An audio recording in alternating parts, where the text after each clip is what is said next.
സുഹൃത്തുക്കളെ, ഇതാണ് ധനുഷ്കോടിയിലേക്ക് പോകുന്ന പാമ്പൻ പാലം. രാമേശ്വരത്ത് നിന്നും ധനുഷ്കോടിയിലേക്ക് പോകുന്ന പാമ്പൻ പാലമാണിത്. രാമേശ്വരവും ധനുഷ്കോടിയും അടുത്തടുത്ത് സ്ഥിതി ചെയ്യുന്ന രണ്ട് പ്രദേശങ്ങളാണ്. ഇവിടെ ഇപ്പോൾ 3 പാലങ്ങൾ നമുക്ക് കാണാം. നടുക്കുള്ള പാലം പഴയ റെയിൽ പാലമാണ്. അതാണ് എൻജിനീയറിംഗ് വിദ്യയുടെ ഒരു ഭംഗി, അതുപോലെ മായാജാലം എന്നൊക്കെ വിശേഷിപ്പിച്ചിരിക്കുന്നത്. അത് 1964 രാക്ഷസ തിരമാലകൾ അതിലൂടെ ഓടിക്കൊണ്ടിരുന്ന തീവണ്ടിയും അതിലുണ്ടായിരുന്ന 115 യാത്രക്കാരെയും കടലിൻ്റെ ആഴങ്ങളിലേക്ക് കൊണ്ടുപോയി. പിന്നെ നമ്മുടെ അഭിമാനമായ എൻജിനീയർ ദ കിങ് എന്ന് വിശേഷിപ്പിക്കുന്ന ശ്രീ ശ്രീധരൻ സാറാണ്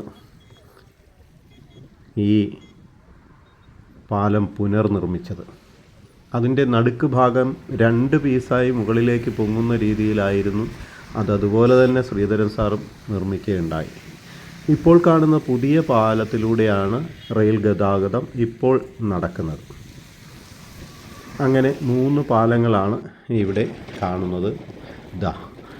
ട്രെയിനും വന്നു കഴിഞ്ഞു. പുതിയ പാലത്തിലൂടെ ട്രെയിൻ പോകുന്നു.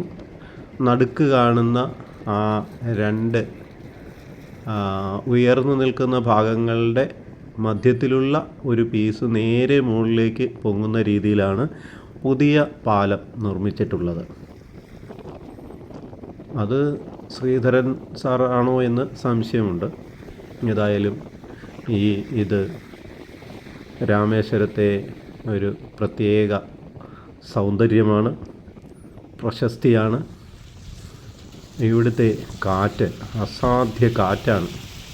ഈ പാലത്തിൽ നിൽക്കുമ്പോൾ അപ്പുറവും ഇപ്പുറവുമുള്ള 2 കടലുകൾ, അതുപോലെ തന്നെ ആ കടലുകളിൽ നങ്കൂരമിട്ടിരിക്കുന്ന ഫിഷിംഗ് ബോട്ടുകൾ, അപാര സൗന്ദര്യം തന്നെ. ഭാരതം എത്ര വിചിത്രം.